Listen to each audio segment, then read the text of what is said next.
Okay, so again, the platform is on the Women in Digital Business. Welcome again. We're talking about selling online, and my name is Oyinkan Afolabi.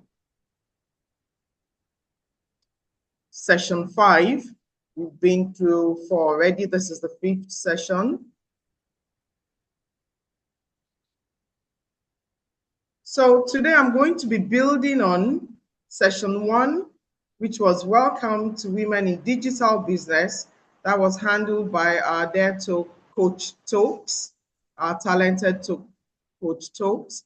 And last week we had Building an Online Presence, which was handled by our fantastic Coach Fatima. And today we're progressing into block 3 to delve into selling online. And the focus will be on the importance of e-commerce. May I have the next slide, please? So, have you ever bought anything online? Have you ever bought or even sold anything online? May I have, let's see, who's going to help me with reading the charts? Coach Tokumbo and Coach Benedicta, can you please help with reading the charts and handling the responses that I get? Okay. All right. Let's do that. Okay. It's coming in already. Okay. Number said yes. Unfortunately, it's raining heavily here, so I can't hear much. Anne said yes. Ifeoma said yes. I've bought something online.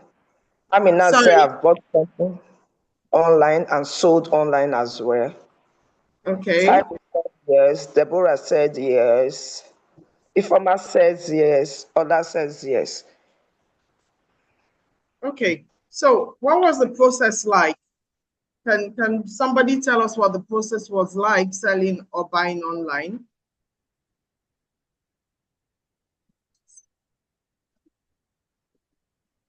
Who can tell us what the process was like? Okay, Ikem says seamless. It was seamless. Good. Was there anyone that had a challenge? Okay, Maureen says some were easy, some were complicated. And then Nobon says swift and straight to the product. Sorry, I missed that. Nobon said swift and straight to the product. So it was able to get to the product very quickly. Straight to the product. To pity, it's raining here. Okay. Can one of the coaches please tell me what she said? If you can please raise your voice louder. It's raining heavily here. Okay. And let me increase the volume. Let me increase my volume. So she said so that was a Nobon. So she said swift and straight to the product. So she was able to get the product very quickly. Oh, fantastic. It was swift and straight to the product. Okay. Yeah. So we'll go along and maybe we'll be able to uncover why it was swift and understand why some may not be swift. Okay. So what is e-commerce? E-commerce is a virtual store where buyers and sellers meet to exchange goods and services. Buyers and commerce, they meet. Buyers and sellers, they meet to exchange goods and services. In exchanging goods and services, we do know that it involves money. There must be payment involved. So that's what a virtual store is all about.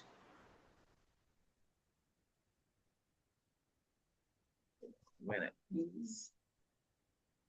There are key points and there are different types of transactions that go on the e-commerce platform. There is the B2B, B2C, which is the business to the customer. Customers buying clothes from online, Jumia, which is a business to the customers, the individuals who are buying. There is the B2B, which is the business to business. wholesalers selling bulk items to retailers through an online platform. There's the C2C, consumers to consumers, individuals selling items on the platform like eBay or Facebook. So that's what e-commerce is all about. It's about transacting business virtually. Selling on social network platforms. Have you again sold on social networks? What are your products or services? And are you able to sell online? Which online platforms, social media platforms, networks have you been able to sell on? So you can put it in the chat and we will just read it out. Please. So, yes. Okay. So I've sold, Inkem said I've sold from Marketplace. Joke says IG. Ajay says Instagram. Anne says WhatsApp only. Taiwo said, yes, I have sold on Jumia. And Nobon said, not quite. Ifoma said WhatsApp. Tony said WhatsApp and Facebook. Yes. Okay. Good responses. Were there any limitations?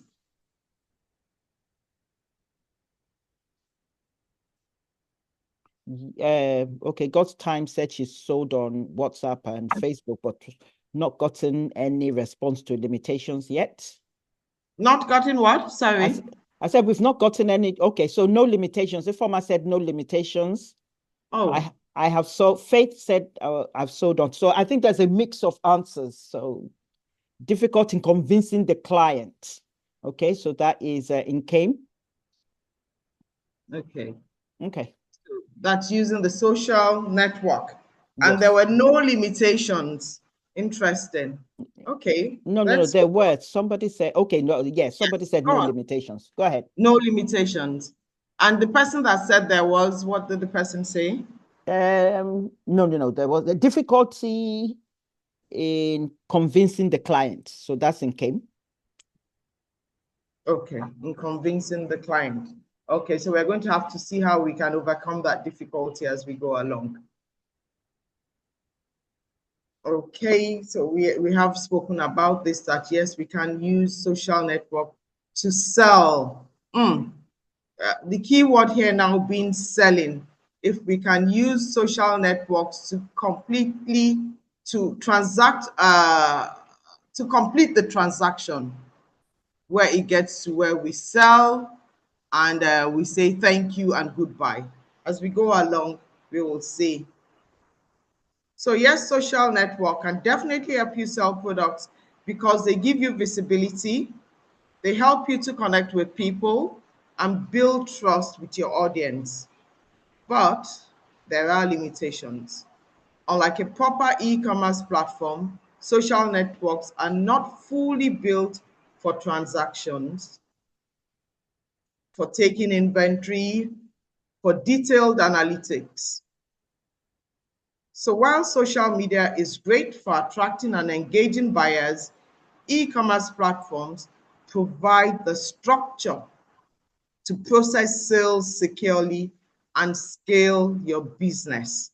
So there is a difference. With social media networks, you can get the attention of your clients, you can advertise, you can promote, but e-commerce goes a step further.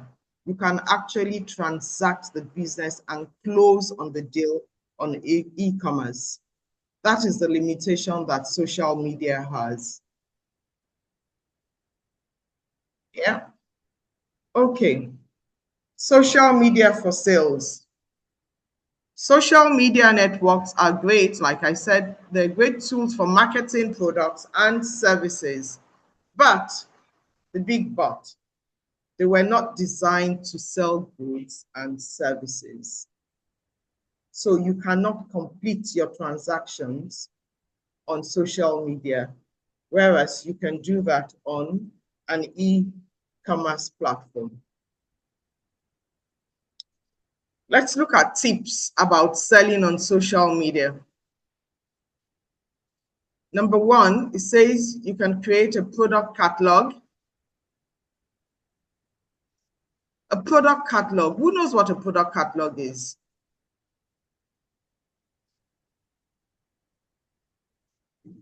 So you can put it in the Is chat. there a response? Can you put it?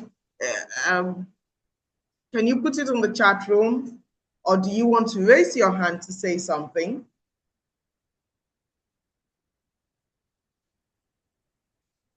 Okay. So Maureen said a list of your products and services. In came where you do your window sampling. Where you do your what? Where you do your window sampling, and Maureen said a list of your products and services. Okay. Tina also said a list of products and services. Ifoma said a catalog showcasing your products, and not on names and descriptions of your products and services. Okay. All right. Thank you. So we go along. As we go along, we'll distinguish between a catalog and just posting pictures. So the next point here, the next tip is post pictures of your products. We know what that means on social media. A lot of us do that. We post pictures of our products. On social media, you don't necessarily have to have terms and conditions. We'll talk about this as we go along. Payment options usually not available natively. That I had said earlier, the payment options, they're usually not available natively. And shipping is not integrated into the process. So those are some tips about selling on social media.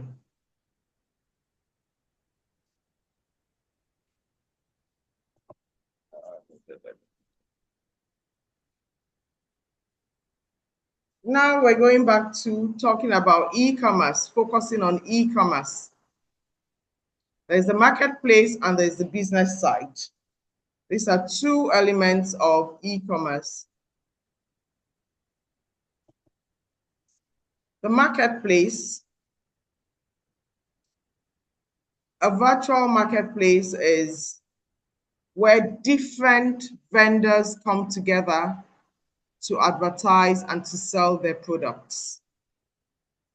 It's the same way if you imagine a place like Tejo Show Market or Brent Cross Shopping, a physical place like Brent Cross Shopping Center, Lenox Mall, places like that in different parts of the world where different people come together and they have their stalls.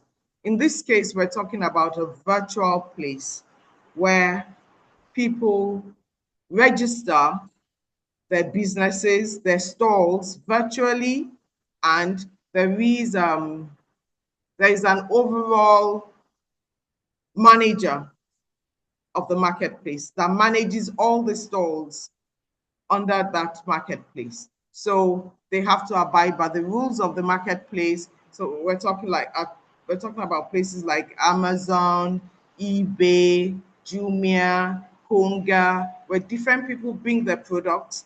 Konga, Amazon will have set rules that they all have to abide by in the marketplace.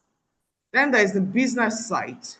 The business site being a site that you create either by yourself or you employ somebody who is knowledgeable and experienced and able to help you develop your business site, your website.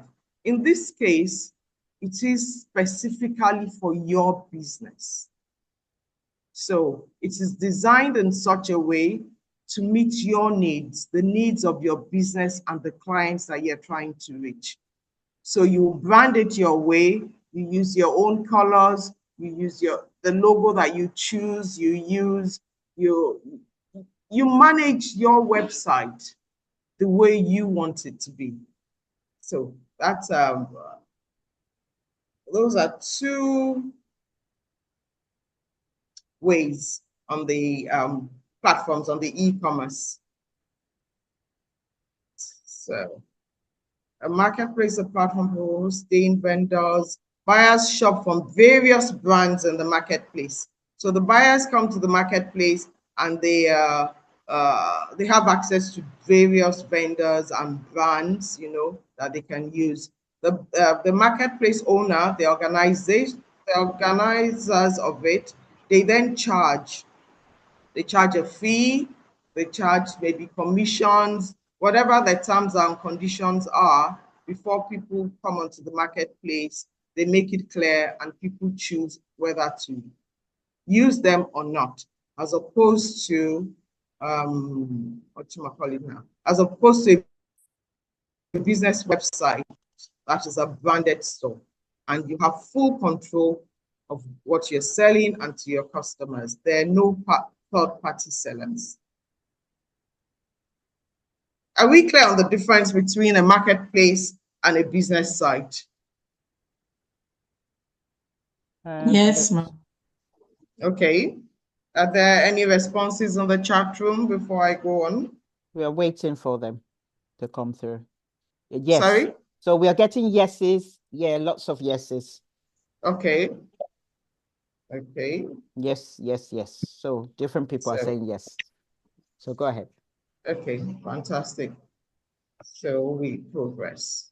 Okay, somebody said, Enopon said, I didn't get the last bit. The last bit. Yes, so it might be. What was the last bit now? Enopon, can you be clear? So what do you mean by the last bit?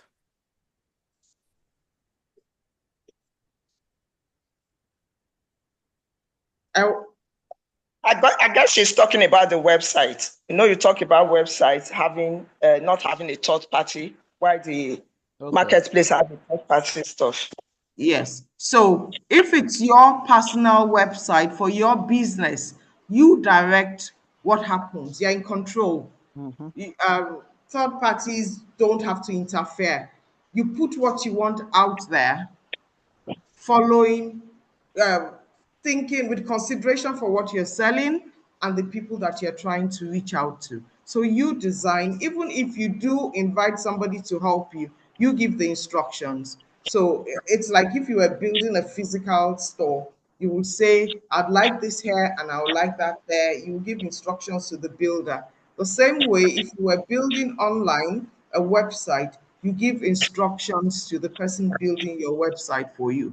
Like Coach Stokes, she builds websites. So she's helping with a website. I say to her, I'd like this like this and I'd like this here. Yeah, she may say, why don't you consider doing this thing this way or that way, because of the experience that she has in building websites. But at the end of the day, it's my decision to advice is hers and decision is mine, because it is my website and it is for my business. Yeah? She's responded that it's clear. Sorry? Nobong has replied that it's clear now. Okay, fantastic. Okay, so virtual stores, virtual marketplace, e-commerce site owned by business owners. I believe that we're clear on that. What's the difference between the two options? Okay, I'm going to let somebody tell me that, because I believe that I have said a bit about that. So what is the difference between these two options? Can somebody speak on that, please? Are there any hands raised, or would you rather? I'd like somebody to speak. It would be nice to hear. What's the difference between the two options, the marketplace and the website, the business website? Okay, Maureen's got her hand up. Okay, Maureen, go ahead. Okay, so as I understand, the marketplace is open to all, just like you said. So like eBay, for instance, and you're in the midst of competitors. Everybody, you know, people have a choice to either look you up or look other people up. You're selling the same product with other people, and you don't have control. You have to meet their terms and conditions to be able to be there. But when it's your website, it's what you want that you place there, and you have total control over what you sell. Everything is according to what you want and not somebody else's. Okay, fantastic.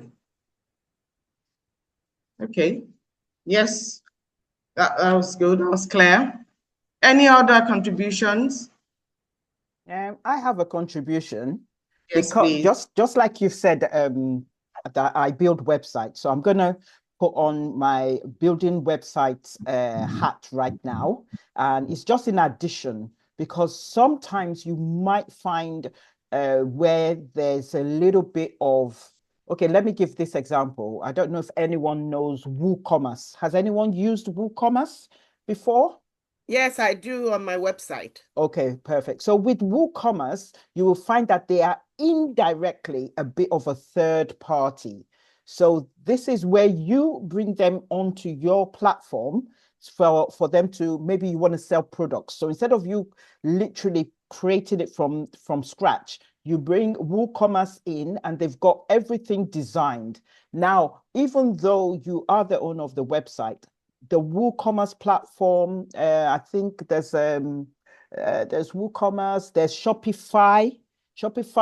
Well, anyway, with Shopify, you use their own website. But with WooCommerce, let me just stick with WooCommerce. It's indirectly a third party, but you bring them into your website and you don't have complete control from a place where they are. You follow their terms and conditions in selling. Some of them even take a percentage of what you have. Like I have one called ThriveCart, and ThriveCart is where you use to collect payments. You put your products on that.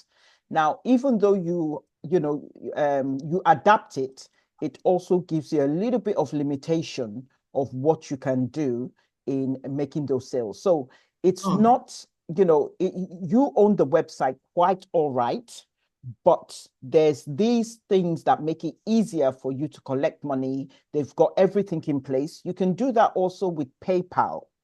PayPal also allows you to load, their buttons, their own kind of systems. So that is the only thing that you can also add to your website. But just like Coach Oyinkan has said, you are in full control because you decide if you want to add it to your website or not. And you can kick them out anytime you feel like I don't want to use that service anymore. You just go in, you click on a button and you stop using WooCommerce or ThriveCart or whatever. But with the platforms, as she has said, with the marketplace, you have no control. They can kick you out. So I just wanted to add that as well. Thank you for that contribution. Thank you. Okay, so again, this is what we have said. It's owned by the platform service provider. The orders can be fulfilled by the platform. The platform gets paid by the client, then pays the business. So on the marketplace, the payment can go through the platform. A website is owned by the business fulfills their orders, the business receives the payment directly, and as just like Coach Tobes has just explained, you can actually get some people or some organizations, what other word can I use, to help you retrieve the money. Yeah, thank you.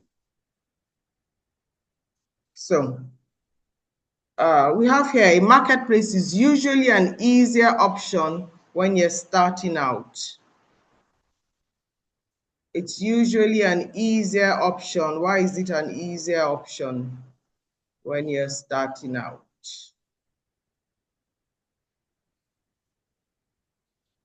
Because it's easier because it's more economical for most businesses to start off under that group as opposed to standing independently. Most times it's easier. Okay, let's look at the elements of a virtual store.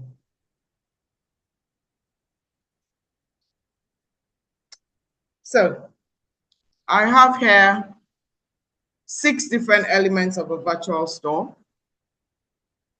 Some of it we have spoken about, but I did say that we'll speak about it. We'll go into more details as we go along. So now let's go into details. Let's start with catalog. We defined what the catalog is. What are the other extra and important things that must be in a catalog? Does anyone want to help with that? important elements of a catalog.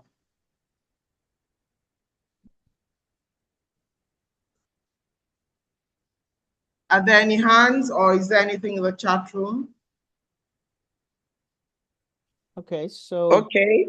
Maureen said photos. Sorry?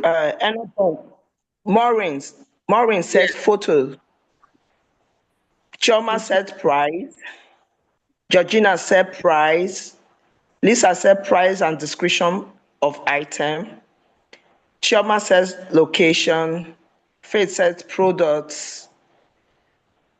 Tina said description of goods and services and price. Ifeoma said price, photos, name. Anne says contacts.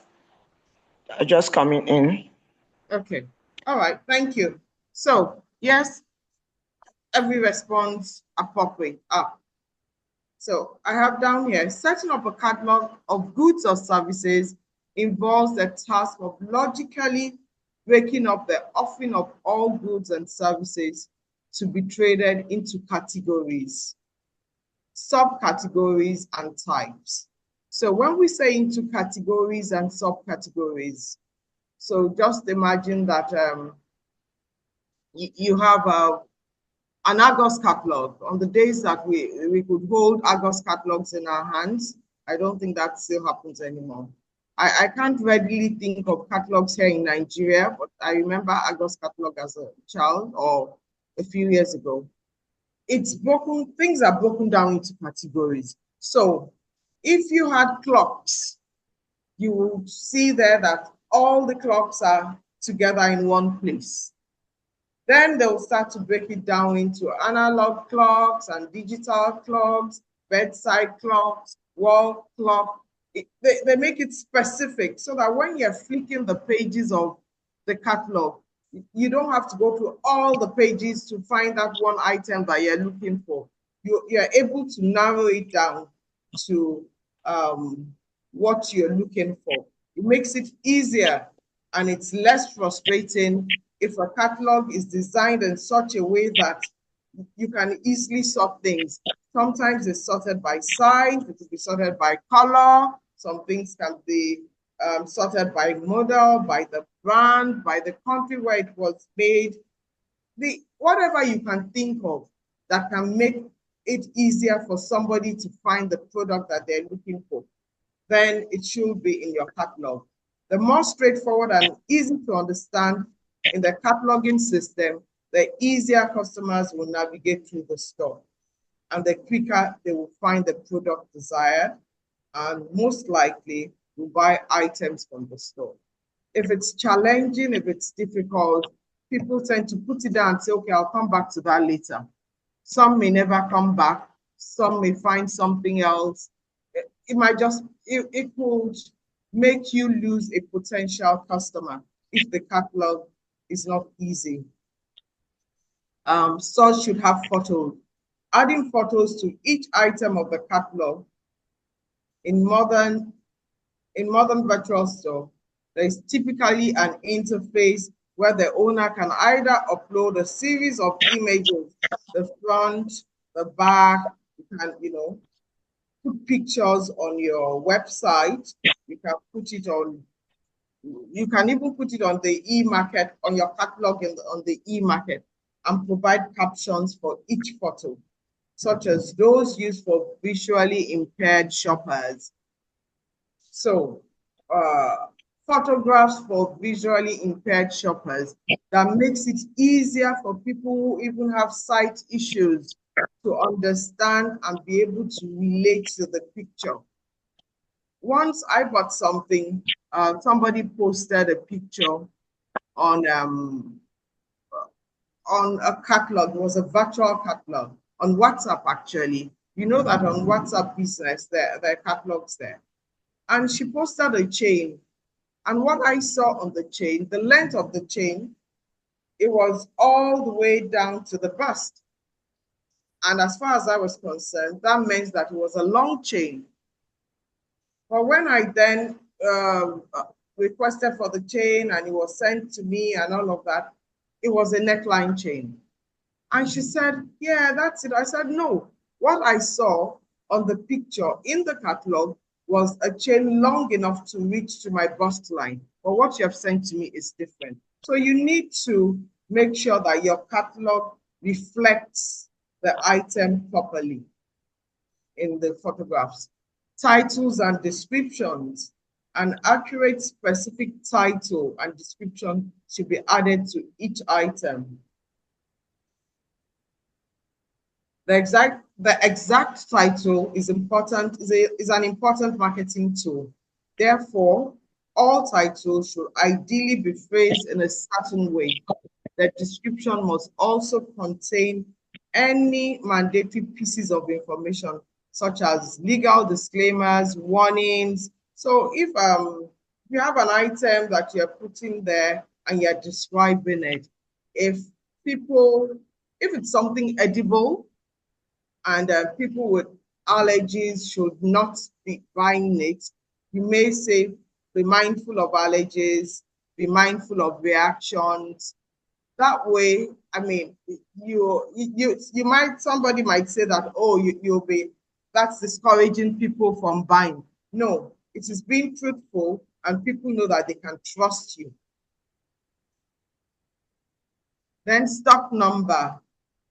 This is a unique number, the stock keeping unit, SKU, that a store gives to each product in its inventory, so it can be easily identified, tracked, and managed. For example, you own an online fashion store where you sell sneakers.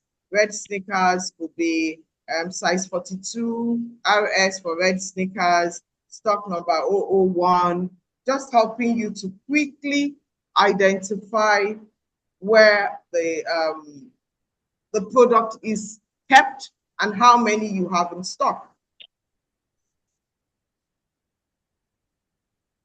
Then also, you need to have the rules of selling. In the marketplace, there are rules of selling. There are guidelines in the marketplace of business for how sellers behave. So we know that if you are bringing your product to this marketplace, please do not bring fake things to the marketplace. It's not allowed. It is a rule that what you say you are selling is what you are actually selling. You are not deceiving people. These rules may include product rebates also, bundles, volume-based discounts, the rules of selling. If you buy 2, you get 1 free. If you buy, you get a discount if you do bulk shopping. Just rules of selling that your customers, your clients will be interested in. Price reductions, if there are any. If there are coupons, you can apply. You can say to them, apply this coupon at the end of the sale and all of that. Before you check out, apply this coupon. If you're a returning customer, you can get free options. It could even be free items that are related to what you're buying. So not necessarily the item that you're buying, but an item. So you're buying a lamp, and if you buy a lamp worth $50 or 500 naira, you get 2 free bulbs with it. The rules of selling. And then there's the shopping cart, where you put your items, just like if you went into a physical store, you will push along your shopping cart.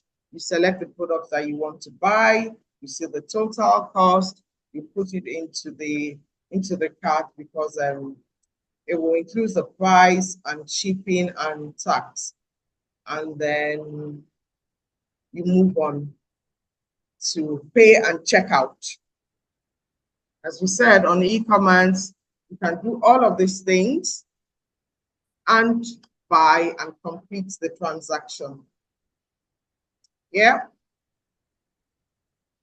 Are there any questions before we proceed?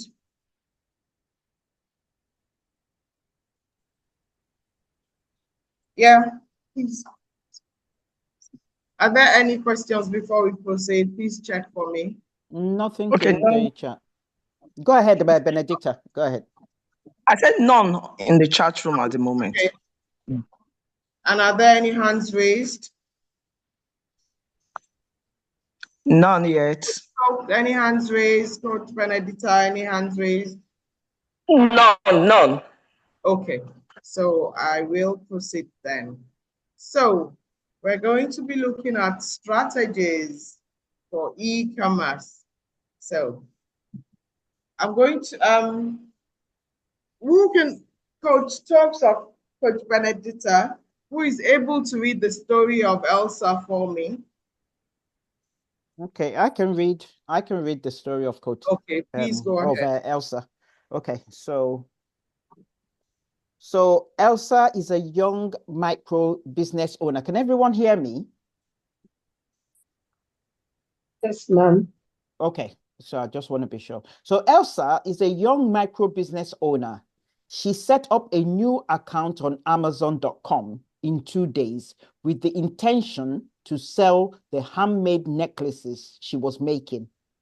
Elsa's intention was to capture a fantastic market of millions of online shoppers. Unfortunately, she had to review her business strategy 3 months after the start. She had nothing on Amazon. Saddened by her failure, she started researching, reading, and taking to e-commerce specialists to understand what some of the reasons for her lack of immediate success could be. She also tried to understand how her prospects could find her necklaces. She noticed that her necklaces were lost amongst millions of similar offerings.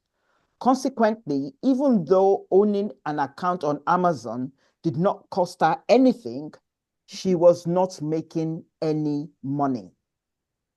Eventually, she understood some of the reasons of her not so stellar performance. First, she was only offering a handful of designs. Amazon stores need lots of promotion, including paid promotion, and time to become visible on Amazon. Her store listings needed more relevant, catchy, Okay. and Thank you. informative. Can we mute that person, please? Thank you. Okay. Thank you, Coach Tubbs. I haven't finished reading the last Yeah, bit of it. I feel that if you finish reading, then the discussion may not be so robust anymore. Okay. All right, go ahead. Okay, hold on a minute. Sorry, pardon me. I still Okay. needed more relevant. Okay. Yeah, please go ahead and complete the reading. Sorry. Okay, all right then.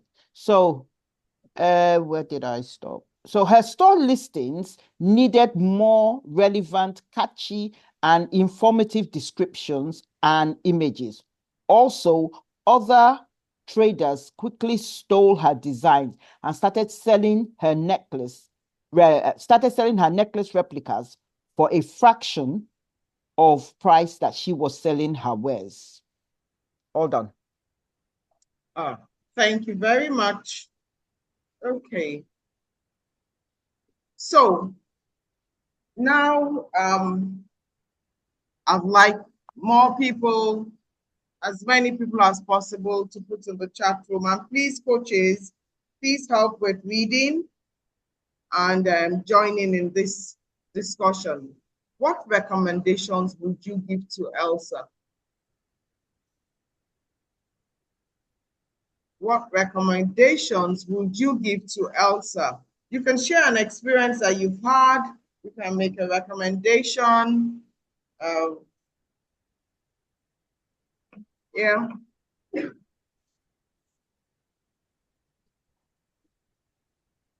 Chat room. We are waiting for them to drop their chat. Not yet. Okay. Okay. We'll give a few minutes and then maybe the coaches can join in the discussion as well.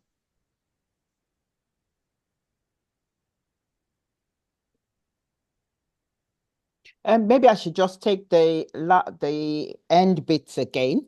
So sorry, I just want to take the end bit of problems so that people can. The rain is very heavy and it makes it difficult to hear. So some people are struggling to hear it. Okay. So Also, it's you don't have enough time to type everything that is on your mind. So because I'd like to contribute, but the typing is too much. Okay, so please put up your hand and say what you want to say, please. Okay, the first thing I thought Elsa could have done actually was to actually research to find out if Amazon was the right platform for her, because she, maybe there are too many even competitors or whatever. So the first thing I would say for anyone going to a marketplace is to research if that's the best place for you. And then, of course, reading the terms and conditions and knowing what they want for you to be able to place your products there. And then she wouldn't have had all those roadblocks that she faced. Thank you. Thank you. So I've put some of the things that she was experiencing in the chat, so that people can read it.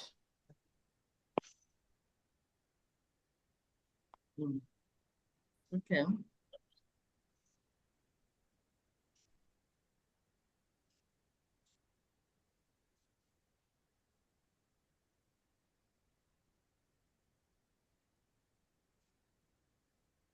Okay, so whilst we're waiting for people to... Maybe they can raise their hand and then they can respond that way. Yes.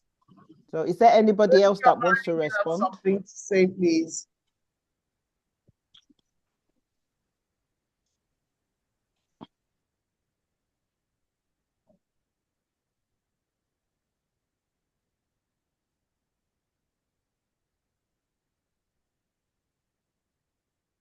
Okay, so Joke said it's a pity for Elsa, but she should have done her feasibility studies. Okay, so that's Joke. Oyinkan, did you hear that? Oyinkan? Yes, that she should have done her feasibility study. Studies, yes. Yes, she should have. Yeah, because it's important that you know which platform is appropriate for what you have to sell and the clients that you're trying to reach. Yeah. Okay, let's move on. So Elsa's story conclusions. She should abandon the idea of only focusing on Amazon and look at the appropriate platform for her. She should set up a profile on a platform that is more suited to her business, and she could combine that with a strong social media presence to advertise her products. So we did say that social media helps to create awareness. She could leverage on that, draw attention to her business on the platform that it's on. Any other contributions? Okay, some people draw some suggestions here. Okay, she says it's always good to ask questions to ensure that the platform one wants to use is the right tool for her. Then Redmi 3A, please rename yourself. We need your name, not your device name. Said, she's asking what's the solution to the problem encountered by Elsa. Then Okoro Inye says, I would suggest that she gets an influencer to promote her business and make her listings cashy.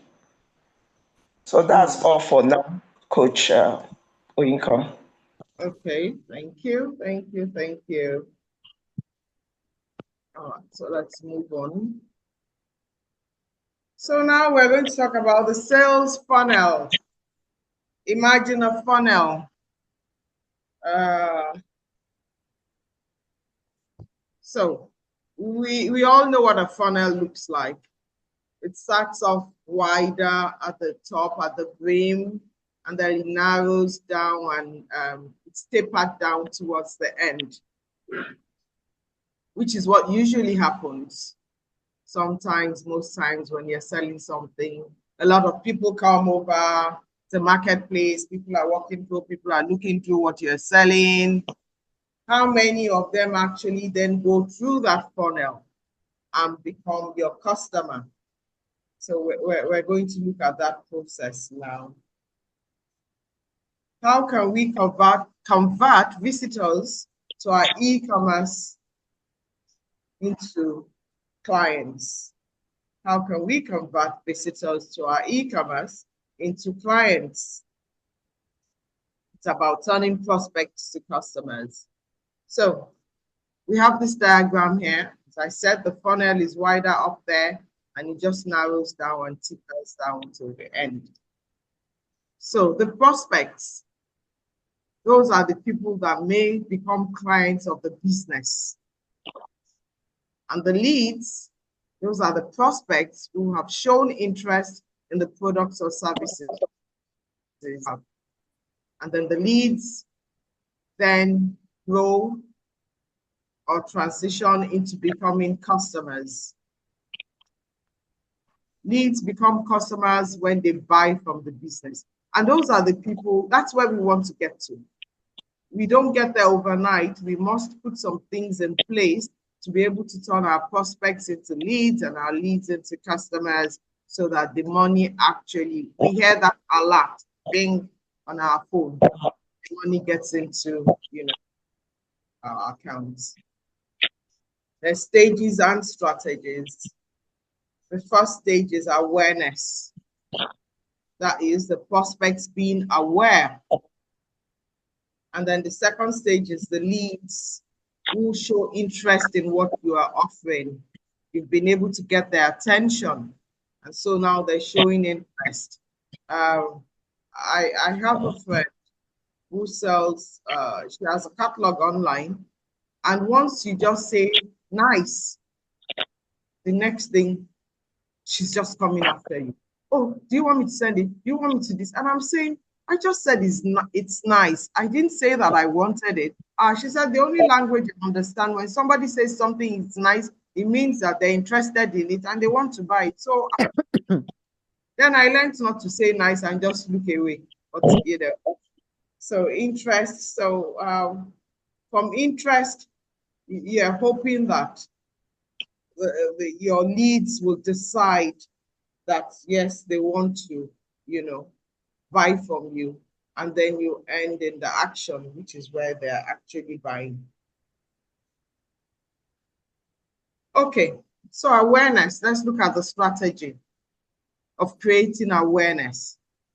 When customers buy a product or service, they're typically looking for a solution to a problem. Here, you must let people know about your potential solution. So, what is it that you are selling, or what service have you put out there? If you don't let people know why or how your service can be beneficial to them, then you're not doing a good job. It's important that you let people know why they need your service. So you hear captions like, if you're having a celebration and there is no cake, it's just a meeting. If it's your daughter's birthday and you don't have a birthday cake there, then it's just a gathering of friends, or you hear people say things like, they have captions that makes you aware of the relevance of their product and service. Does anybody have a caption here? Anybody has a business and they have a nice caption that helps to draw attention or create awareness? Can somebody put it in the chat room or mention it? It's your opportunity to advertise your business and tell us something about your business. If I were you, I'll seize it.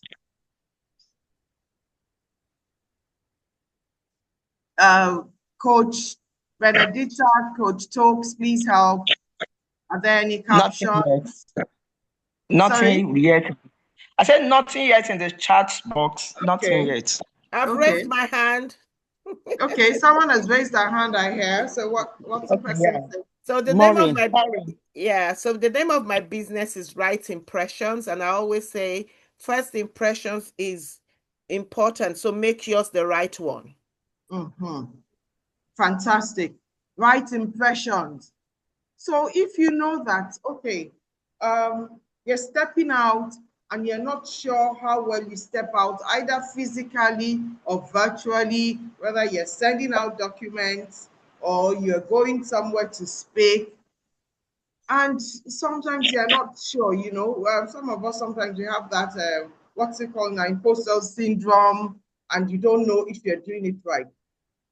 Coach Debola, was that Coach Debola that spoke about right impressions? No, No. that was Maureen.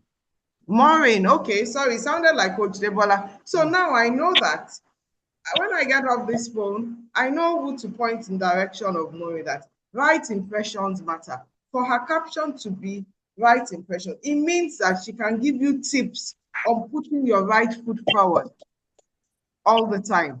Am I right, Maureen? Is that what your business is about? Yes, it is. It's a communications and management consultancy. Fantastic. So yes. Fantastic. Just from the name. And so I the get called right impressions all the time now. See? So yes, that's a strategy. What do you do? Marketing efforts, content campaigns, ebook, white paper, you create events, trade shows, there's press release, there's social media. You just use different devices and methods to create awareness for what you do. And we have we have a lot coming in to. Okay, we want to read a couple. Yeah, I'll let the coaches decide how many to read. Okay, so I am your insurance paddy. That is Onyinye. And Anne says, I sell ginger herbal extract, Ava's collection, fashion, beauty, and craft, Idara's flavor for a healthy you. The pill for that is Munia says, healthy living made easy. We produce pap powder and beans flour. Anne said, I often say, taking care of your health is not an expense, but an investment. Thank you. So there's so many there. Please, everyone read it. I like the one that says that taking care of your health is not an expense. It's what did you say? Okay, let me go back to that. It's an investment. Sorry, I didn't hear that. It said taking care of your health is not expensive, it's an investment. It's an investment. So you see, that tells you the solution. It tells you, it touches you, it hits you hard that this is not a waste of money. It is an investment in my life. So that's a strategy. It will draw me to that person that, okay, let's hear what she has to say. She's created awareness. So awareness just goes beyond just the name of your business. The marketing efforts that you put into it, the content, the campaign, ebooks if you need to tell us a bit more, you know, trade shows, press release, social media, webinars that tells you more about what the business is all about. So now you've gotten my interest. I'm interested. And so I make that call. It's not enough for a prospect to know that your product or service exists as a potential solution. You have to then entice them. You need to entice them because they're aware of so many products that are similar to yours. Just like Elsa that went to the marketplace and there were so many other people selling the same thing. You have to capture their interest. How do you then do this? In this phase, prospects, this is where you want your prospect to become leads. You should make sure that they're able to find your business and make your solution interesting to them. Make your solution interesting to them. What do you do? Warm leads. You have warm leads where you reach out to them, contacting them. Warm leads contacting. Emails, sign-ups, free quotes, estimates, so that you can turn those who are interested into leads. Anybody wants to tell us how they have been able to achieve that in their own business?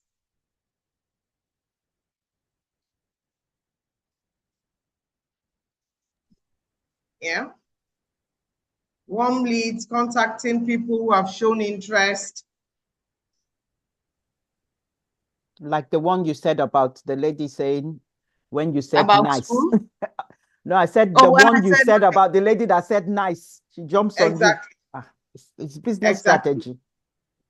You monitor your website. You see who has come to your website. I'd like to believe that there are ways that you can tell who has been to your website, how long they've spent there. I know there's something that they do write about, what's it called? Insights or views or Analytics. So you where use you analyze. Yeah, you go to the The peop- analytics. Exactly. The people that have been through your website. You use this information positively. You don't just look at it and move on. You now use this to turn your leads into customers, you know. Then the leads decide if they want to become customers. So I have another example. I have a friend, in our own case, she has a physical store. I'm hoping that she will have an online. So after this training, she will progress to that. So she has a store where she makes cakes, perfect cakes and pastries. And anytime she hears that somebody is having a celebration or somebody's grandma just passed on or whatever, she will package her a box of cakes and sausage rolls, the different products that she has, and she will take it to them and go and visit them and give them that for free, promotional. Just, oh, I'm sorry, I've come to commiserate with you, but you may have this box. What do you think she's doing there? Is a response coming in? Not yet. Sorry, not yet. Okay. Is somebody typing or should I just go on? Creating awareness, promotion, Exactly. advertising, PR. You know, so the leads decide if they want to become customers. To make the decision easier, you need to feel relatable and able to solve their problems. You can present your product as the only real solution to their problems. Yes, you have to be able to, your strategy has to be in place. Your mouth has to be sweet. Your transaction online has to be warm. They should be able to feel that warmth online, and it's possible. You know, all those emojis, when you put it in, it makes a difference. You can present your product as the only real solution to their problems, or you can offer a smaller commitment at first, like a free trial. Yes, you can have free trial online. You can, you know, advertise that your stall is going to be at so and so place. Maybe there's a fair and your stall is going to be there. And if they come there, they can get a little promotional, smaller, you know, sizes of what you are selling, or some freebies that will help them to make that decision. So consultation, training sessions, follow through, and paperwork for online, for e-commerce. So action. Once your lead has made a decision and is ready to act and become a customer, you want to make it as easy as possible to buy. Review your final sales process. Don't make it too cumbersome. Make it easy so that there is no change of mind. If you've started all the way from your prospects to your leads, then to customer, you don't want to lose them at that point. You want to ensure that they complete the transaction. Review your final sales process. Ensure maximum ease and comfort for your customers. What to do? Hot leads contacting, demonstrations, case studies, free samples, free trials, proposals, and all of that until that person actually drops the money and the transaction is completed.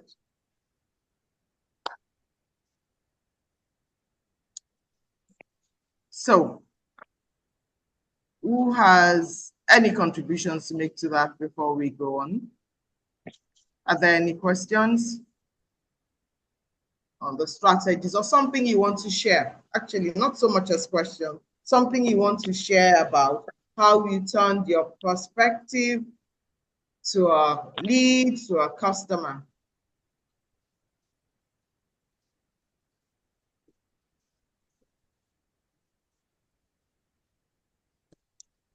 Anyone Coach want to raise Charles? their hands? Anyone want to raise their hands and answer that question? Yes, raise Okay. your hands if you want to. Okay, Maureen is here. So Maureen, go ahead. Thank you. So I used to work as a marketing executive for a company.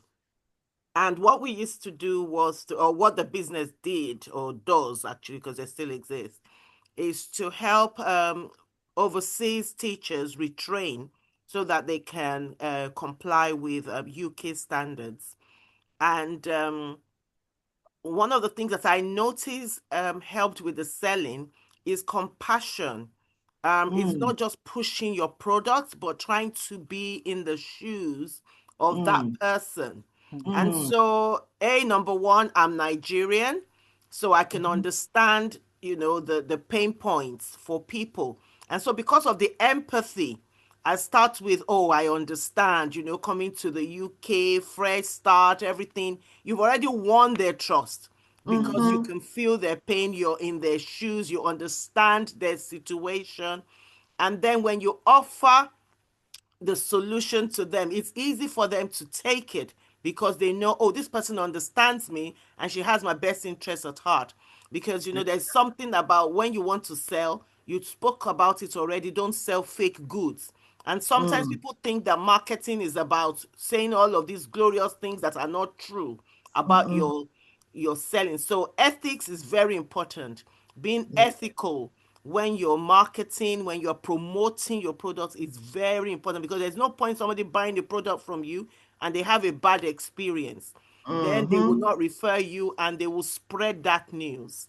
Exactly. So I just thought I would bring that in. Okay, thank you for chipping that in. Please, can you clap for Maureen, because she's been very interactive. I've had her name come up, she's responded. Please put your hands together for her. Your virtual hands together for her. Like we Then said, Onyinye as Onyinye well. as well. Go ahead. Okay, please. Oh, okay. Does Onyinye want to Hello, talk? good afternoon, my Yeah. beautiful coaches. Good afternoon, my fellow learners. Thank you so much. It's been an interesting session here. I want to actually relate my own challenge because I'm an insurance professional and I sell and market insurance. When you are asking about the step for generating leads and then making kind of converting the leads to customers. Yeah. Truly, it's not easy. In marketing sector, first, you have to earn trust, especially when you talk about product like services and product like insurance that is not a physical product that people can buy and eat. And it's a promise that in the future will fulfill one desire or the other. So most times people tend to not trust insurance or trust us the insurance marketers. When you talk to them, they feel that maybe they will lose their money. And in our doctrine of utmost good faith, truly, Nigerians, especially in Nigeria, because I play in Nigeria, Nigerians they are not truthful. That's why most of they have challenges in our setup. Maybe they have, let's take one of our insurance products, for instance, that is life celebration, that take care of funeral services when somebody lost a loved one. Most times people just downplay reduce their parents' age. At death, they want to celebrate the aged of the person. And we need to see the death certificate before we make payment of the claim. And we see that the death certificate is saying something else. The information you have at the ab initio is saying another thing. So most times, I think for a salesperson, we need to have courage to always follow lead.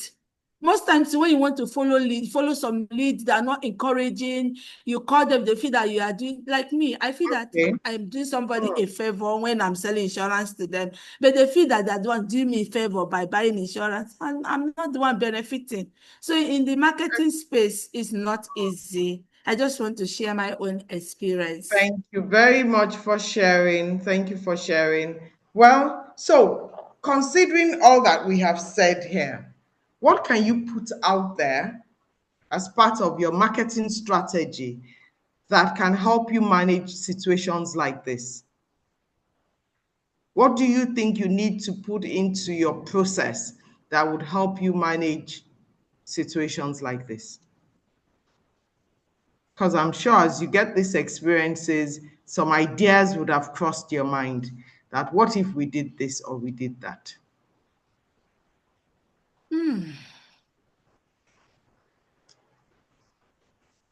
It's continuous talking to creating awareness.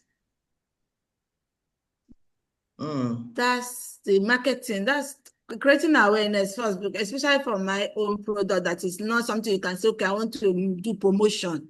Okay. Cannot So do promotion. we said in the decision making that some of the things that we need to do is consultations, training sessions, and follow through, and also paperwork. So this can help you, and paperwork. So exactly the frustration that you feel, if it is documented and your prospects, they come through and they read this, then they're able to reflect on it and know whether they need to go forward with you or they need to step aside.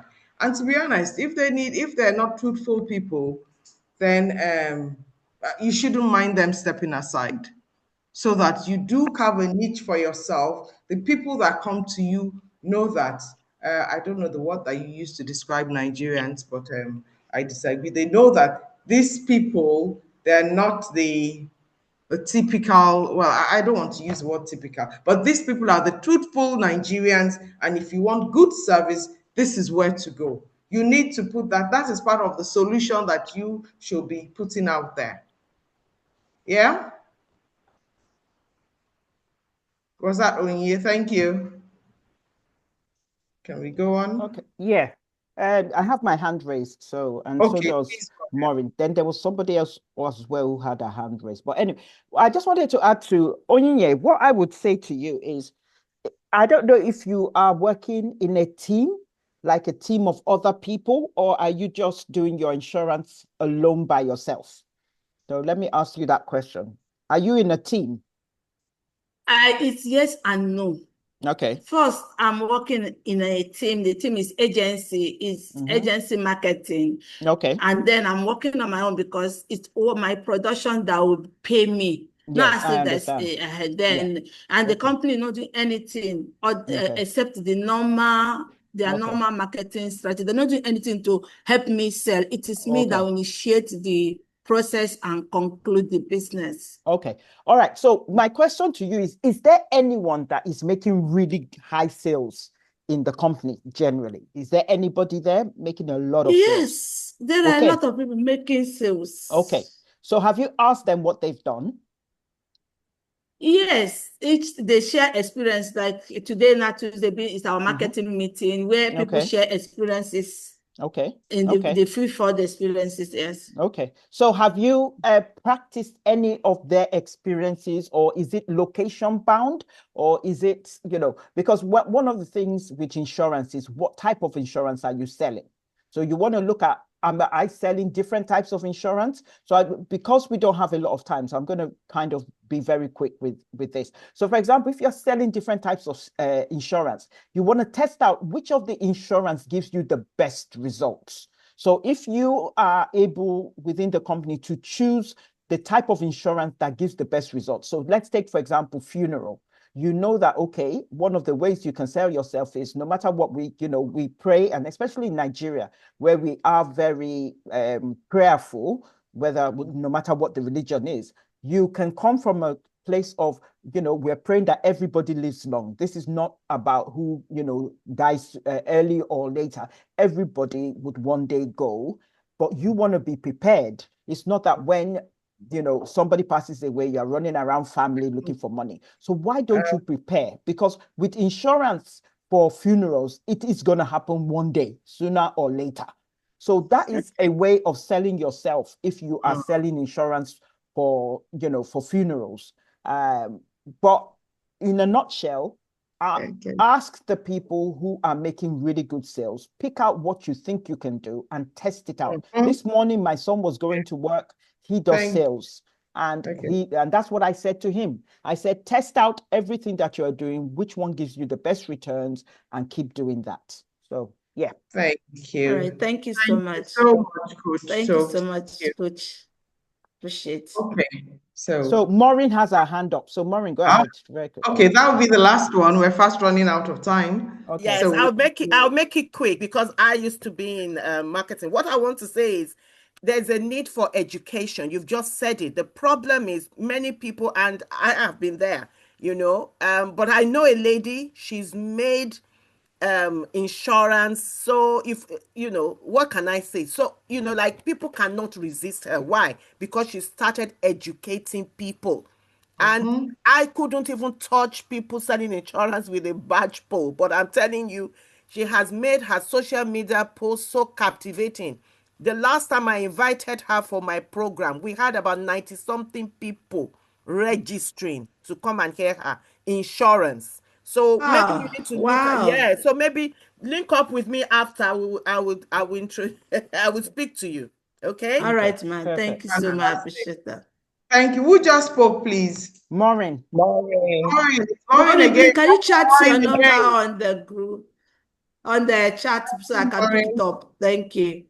Sorry, And I what hope did you you'll be say? registering for the trainers. Maureen, I'm asking Maureen to chat her number so I can pick it up there. Thank you. Okay.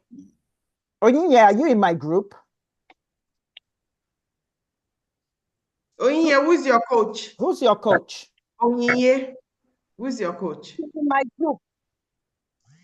She's Okay. in my group. Okay, all right. Yes, so that we can arrange those kind of things so that everyone can benefit from it. All right, great. Okay. Okay. Fantastic. Okay, so I'm just going to read this out. Both a marketplace like Amazon or Jumia and a business-owned website are effective ways to sell online, but they serve different purposes. When linked with a sales funnel, both platforms can move people through the journey. Prospects discover your products through ads, marketplace searches, or website visits. With good offers and engagement, they become leads by showing interest or sharing contact details. Through the follow-up, trust building, and clear value, those leads finally convert into customers who make purchases. Bravo, then you have done it. So, come to the end of this presentation.